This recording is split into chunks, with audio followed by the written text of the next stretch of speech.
ಅತಿದೊಡ್ಡ ಧಾರ್ಮಿಕ ಕಾರ್ಯಕ್ರಮ, ವಿಶ್ವದ ಅತಿದೊಡ್ಡ ಆಧ್ಯಾತ್ಮಿಕ ಕಾರ್ಯಕ್ರಮಕ್ಕೆ ಕೋಟಿ ಕೋಟಿ ಜನ ಆಗಮಿಸುತ್ತಿದ್ದಾರೆ. ನಿನ್ನೆ ನಡೆದಂತ ಒಂದು ಅವಘಡದಿಂದಾಗಿ ಎಲ್ಲರೂ ಕೂಡ ಆತಂಕಕ್ಕೊಳಗಾಗಿದ್ದಾರೆ. ಅದೆಲ್ಲದರ ಹೊರತಾಗಿ ಈಗ ಸಹಜ ಸ್ಥಿತಿಗೆ ಮಹಾ ಕುಂಭಮೇಳ ಬಂದಿದೆ. ಯೋಗಿ ಸರ್ಕಾರ ಕೆಲವು ರೂಲ್ಸ್ಗಳನ್ನು ತಂದಿದ್ದಾರೆ. ಆ ರೂಲ್ಸ್ಗಳು ಏನು ಅನ್ನುವ ವರದಿ ಇಲ್ಲಿದೆ ನೋಡಿ. ಮಹಾಕುಂಭದಲ್ಲಿ ಕಾಲ್ ತುಳಿತ ಬಳಿಕ 5 ಹೊಸ ನಿಯಮ. ಪುಣ್ಯ ಸ್ನಾನಕ್ಕೆ ಯಾವುದೇ ಅಡೆತಡೆ ಇಲ್ಲದಂತೆ ಕ್ರಮ. ಮಹಾಕುಂಭ ಮೇಳ ಕೇವಲ ಉತ್ಸವ ಅಷ್ಟೇ ಅಲ್ಲ, ಸಾವಿರಾರು ವರ್ಷಗಳ ಪರಂಪರೆ, ಪುರಾತನ ಇತಿಹಾಸ ಹೊಂದಿರೋ ಸಾಂಸ್ಕೃತಿಕ ಸಂಗಮ. ವಿಶ್ವದ ಅತಿದೊಡ್ಡ ಆಧ್ಯಾತ್ಮಿಕ ಸಾಂಸ್ಕೃತಿಕ ಕೂಟ ಮಹಾಕುಂಭ ಮೇಳ ಎಲ್ಲರ ಗಮನ ಸೆಳೆದಿದೆ. ಧಾರ್ಮಿಕ ಹಬ್ಬಕ್ಕೆ ಈಗಾಗಲೇ ದೇಶ ವಿದೇಶಗಳಿಂದ ಭಕ್ತರು ಆಗಮಿಸ್ತಾ ಇದ್ದಾರೆ. ಮೌನಿ ಅಮಾವಾಸ್ಯೆಯಂದು ಕಾಲ್ತುಳಿತ ಸಂಭವಿಸಿತ್ತು. ಇದಾದ ನಂತರ ಯುಪಿ ಸಿಎಂ ಯೋಗಿ ಆಡಳಿತ ಹೊಸ ನಿಯಮ ಜಾರಿಗೆ ತಂದಿದೆ.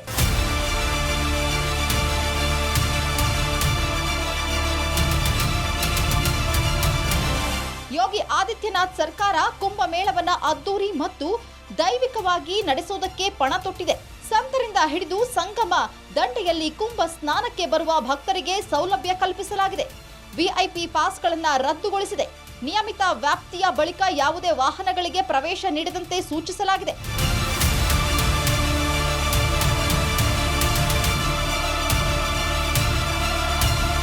ಸಂಪೂರ್ಣ ವಾಹನ ರಹಿತ ವಲಯವನ್ನಾಗಿ ಮಾರ್ಪಡಿಸಲಾಗಿದೆ. ಯಾವುದೇ ರೀತಿಯ ಪಾಸ್ ಹೊಂದಿದ ವಾಹನಗಳ ಪ್ರವೇಶಕ್ಕೆ ನಿರ್ಬಂಧ ವಿಧಿಸಲಾಗಿದೆ. ಹಾಗೆಯೇ ವಿವಿಧ ಎಲ್ಲಾ ಬಗೆಯ ವಾಹನಗಳ ಎಂಟ್ರಿಗೆ ಪರ್ಮಿಷನ್ ಇಲ್ಲ. ದಿನದಿಂದ ದಿನಕ್ಕೆ ಹೆಚ್ಚಿನ ಪ್ರಮಾಣದಲ್ಲಿ ಭಕ್ತರು ಹರಿದು ಬರ್ತಿರೋದ್ರಿಂದ ಏಕಮುಖ ರಸ್ತೆ ವ್ಯವಸ್ಥೆ ಜಾರಿಗೆ ತರಲಾಗಿದೆ.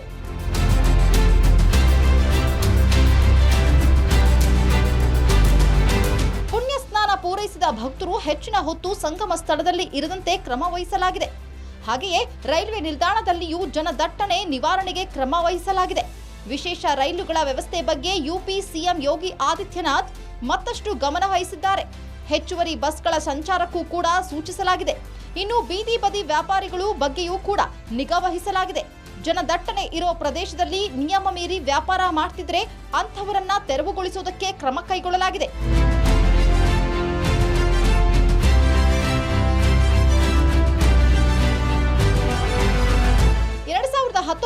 ಕುಂಭಮೇಳ ನಿರ್ವಹಣೆ ಮಾಡಿದ 2 IAS ಅಧಿಕಾರಿಗಳನ್ನ ಪ್ರಯಾಗ್ರಾಜ್ಗೆ ತೆರಳಲು ಸೂಚಿಸಲಾಗಿದೆ. ಇದುವರೆಗೂ ಬರೋಬ್ಬರಿ 30 ಕೋಟಿಗೂ ಅಧಿಕ ಭಕ್ತರು ಪುಣ್ಯ ಸ್ನಾನದಲ್ಲಿ ಮಿಂದೆದ್ದಿದ್ದಾರೆ. ಭಕ್ತ ಭಾವದ ಸಂಗಮ ಸ್ಥಳದಲ್ಲಿ ಹೊಸ 5 ನಿಯಮ ಜಾರಿ ಮಾಡುವ ಮೂಲಕ ಯಾವುದೇ ಅನಾಹುತ ಸಂಭವಿಸದಂತೆ ನೋಡಿಕೊಳ್ಳಲಾಗಿದೆ. ಅತಿದೊಡ್ಡ ಧಾರ್ಮಿಕ ಕಾರ್ಯಕ್ರಮ, ವಿಶ್ವದ ಅತಿದೊಡ್ಡ ಆಧ್ಯಾತ್ಮಿಕ ಕಾರ್ಯಕ್ರಮಕ್ಕೆ ಕೋಟಿ ಕೋಟಿ ಜನ ಆಗಮಿಸುತ್ತಿದ್ದಾರೆ. ನಿನ್ನೆ ನಡೆದಂತ ಒಂದು ಅವಘಡದಿಂದಾಗಿ ಎಲ್ಲರೂ ಕೂಡ ಆತಂಕಕ್ಕೊಳಗಾಗಿದ್ದಾರೆ.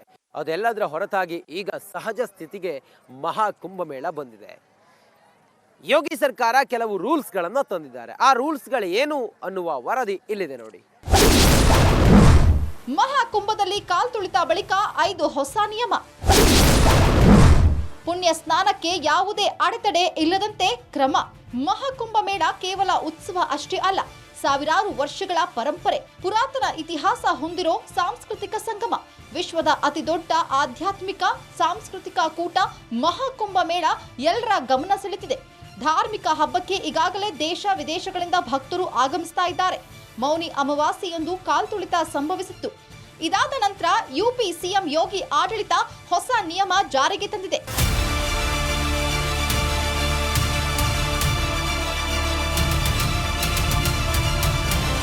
ಯೋಗಿ ಆದಿತ್ಯನಾಥ್ ಸರ್ಕಾರ ಕುಂಭಮೇಳವನ್ನ ಅದ್ದೂರಿ ಮತ್ತು ದೈವಿಕವಾಗಿ ನಡೆಸೋದಕ್ಕೆ ಪಣ ತೊಟ್ಟಿದೆ.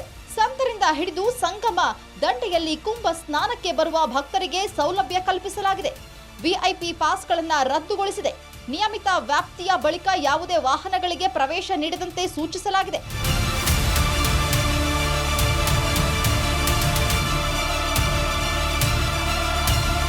ಸಂಪೂರ್ಣ ವಾಹನ ರಹಿತ ವಲಯವನ್ನಾಗಿ ಮಾರ್ಪಡಿಸಲಾಗಿದೆ.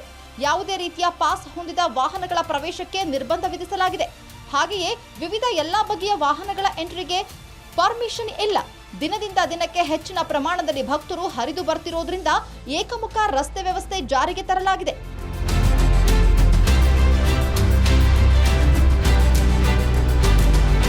ಪುಣ್ಯ ಸ್ನಾನ ಪೂರೈಸಿದ ಭಕ್ತರು ಹೆಚ್ಚಿನ ಹೊತ್ತು ಸಂಗಮ ಸ್ಥಳದಲ್ಲಿ ಇರದಂತೆ ಕ್ರಮ ವಹಿಸಲಾಗಿದೆ. ಹಾಗೆಯೇ ರೈಲ್ವೆ ನಿಲ್ದಾಣದಲ್ಲಿಯೂ ಜನದಟ್ಟಣೆ ನಿವಾರಣೆಗೆ ಕ್ರಮ ವಹಿಸಲಾಗಿದೆ. ವಿಶೇಷ ರೈಲುಗಳ ವ್ಯವಸ್ಥೆ ಬಗ್ಗೆ ಯುಪಿ ಸಿಎಂ ಯೋಗಿ ಆದಿತ್ಯನಾಥ್ ಮತ್ತಷ್ಟು ಗಮನ ವಹಿಸಿದ್ದಾರೆ. ಹೆಚ್ಚುವರಿ ಬಸ್ಗಳ ಸಂಚಾರಕ್ಕೂ ಕೂಡ ಸೂಚಿಸಲಾಗಿದೆ. ಇನ್ನು ಬೀದಿ ಬದಿ ವ್ಯಾಪಾರಿಗಳು ಬಗ್ಗೆಯೂ ಕೂಡ ನಿಗಾ ವಹಿಸಲಾಗಿದೆ. ಜನದಟ್ಟಣೆ ಇರೋ ಪ್ರದೇಶದಲ್ಲಿ ನಿಯಮ ಮೀರಿ ವ್ಯಾಪಾರ ಮಾಡ್ತಿದ್ರೆ ಅಂಥವರನ್ನ ತೆರವುಗೊಳಿಸುವುದಕ್ಕೆ ಕ್ರಮ ಕೈಗೊಳ್ಳಲಾಗಿದೆ.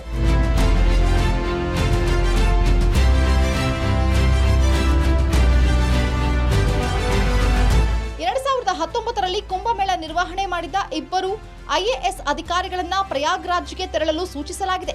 ಇದುವರೆಗೂ ಬರೋಬ್ಬರಿ 30 ಕೋಟಿಗೂ ಅಧಿಕ ಭಕ್ತರು ಪುಣ್ಯ ಸ್ನಾನದಲ್ಲಿ ಮಿಂದೆದ್ದಿದ್ದಾರೆ. ಭಕ್ತ ಭಾವದ ಸಂಗಮ ಸ್ಥಳದಲ್ಲಿ ಹೊಸ 5 ನಿಯಮ ಜಾರಿ ಮಾಡುವ ಮೂಲಕ ಯಾವುದೇ ಅನಾಹುತ ಸಂಭವಿಸದಂತೆ ನೋಡಿಕೊಳ್ಳಲಾಗಿದೆ. ಅತಿದೊಡ್ಡ ಧಾರ್ಮಿಕ ಕಾರ್ಯಕ್ರಮ, ವಿಶ್ವದ ಅತಿದೊಡ್ಡ ಆಧ್ಯಾತ್ಮಿಕ ಕಾರ್ಯಕ್ರಮಕ್ಕೆ ಕೋಟಿ ಕೋಟಿ ಜನ ಆಗಮಿಸುತ್ತಿದ್ದಾರೆ.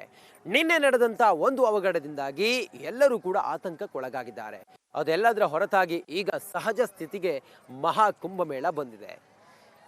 ಯೋಗಿ ಸರ್ಕಾರ ಕೆಲವು ರೂಲ್ಸ್ಗಳನ್ನು ತಂದಿದ್ದಾರೆ. ಆ ರೂಲ್ಸ್ಗಳು ಏನು ಅನ್ನುವ ವರದಿ ಇಲ್ಲಿದೆ ನೋಡಿ. ಮಹಾಕುಂಭದಲ್ಲಿ ಕಾಲ್ ತುಳಿತ ಬಳಿಕ 5 ಹೊಸ ನಿಯಮ. ಪುಣ್ಯ ಸ್ನಾನಕ್ಕೆ ಯಾವುದೇ ಅಡೆತಡೆ ಇಲ್ಲದಂತೆ ಕ್ರಮ. ಮಹಾಕುಂಭ ಮೇಳ ಕೇವಲ ಉತ್ಸವ ಅಷ್ಟೇ ಅಲ್ಲ, ಸಾವಿರಾರು ವರ್ಷಗಳ ಪರಂಪರೆ, ಪುರಾತನ ಇತಿಹಾಸ ಹೊಂದಿರೋ ಸಾಂಸ್ಕೃತಿಕ ಸಂಗಮ. ವಿಶ್ವದ ಅತಿದೊಡ್ಡ ಆಧ್ಯಾತ್ಮಿಕ ಸಾಂಸ್ಕೃತಿಕ ಕೂಟ ಮಹಾಕುಂಭ ಮೇಳ ಎಲ್ಲರ ಗಮನ ಸೆಳೆದಿದೆ. ಧಾರ್ಮಿಕ ಹಬ್ಬಕ್ಕೆ ಈಗಾಗಲೇ ದೇಶ ವಿದೇಶಗಳಿಂದ ಭಕ್ತರು ಆಗಮಿಸ್ತಾ ಇದ್ದಾರೆ. ಮೌನಿ ಅಮಾವಾಸ್ಯೆಯಂದು ಕಾಲ್ತುಳಿತ ಸಂಭವಿಸಿತ್ತು. ಇದಾದ ನಂತರ ಯುಪಿ ಸಿಎಂ ಯೋಗಿ ಆಡಳಿತ ಹೊಸ ನಿಯಮ ಜಾರಿಗೆ ತಂದಿದೆ.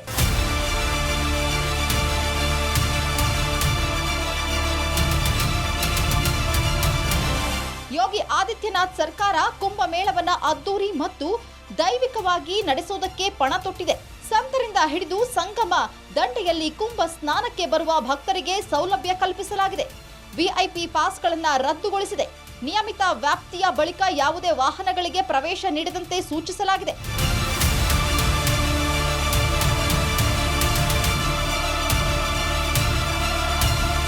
ಸಂಪೂರ್ಣ ವಾಹನ ರಹಿತ ವಲಯವನ್ನಾಗಿ ಮಾರ್ಪಡಿಸಲಾಗಿದೆ. ಯಾವುದೇ ರೀತಿಯ ಪಾಸ್ ಹೊಂದಿದ ವಾಹನಗಳ ಪ್ರವೇಶಕ್ಕೆ ನಿರ್ಬಂಧ ವಿಧಿಸಲಾಗಿದೆ. ಹಾಗೆಯೇ ವಿವಿಧ ಎಲ್ಲಾ ಬಗೆಯ ವಾಹನಗಳ ಎಂಟ್ರಿಗೆ ಪರ್ಮಿಷನ್ ಇಲ್ಲ. ದಿನದಿಂದ ದಿನಕ್ಕೆ ಹೆಚ್ಚಿನ ಪ್ರಮಾಣದಲ್ಲಿ ಭಕ್ತರು ಹರಿದು ಬರ್ತಿರೋದ್ರಿಂದ ಏಕಮುಖ ರಸ್ತೆ ವ್ಯವಸ್ಥೆ ಜಾರಿಗೆ ತರಲಾಗಿದೆ.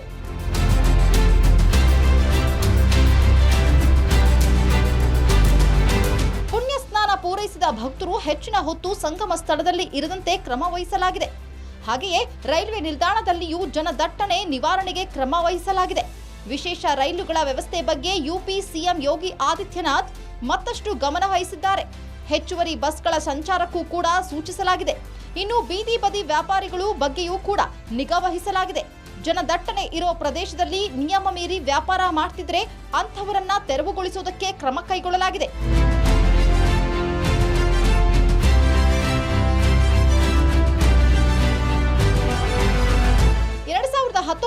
ಕುಂಭಮೇಳ ನಿರ್ವಹಣೆ ಮಾಡಿದ ಇಬ್ಬರು ಐಎಎಸ್ ಅಧಿಕಾರಿಗಳನ್ನ ಪ್ರಯಾಗ್ರಾಜ್ಗೆ ತೆರಳಲು ಸೂಚಿಸಲಾಗಿದೆ.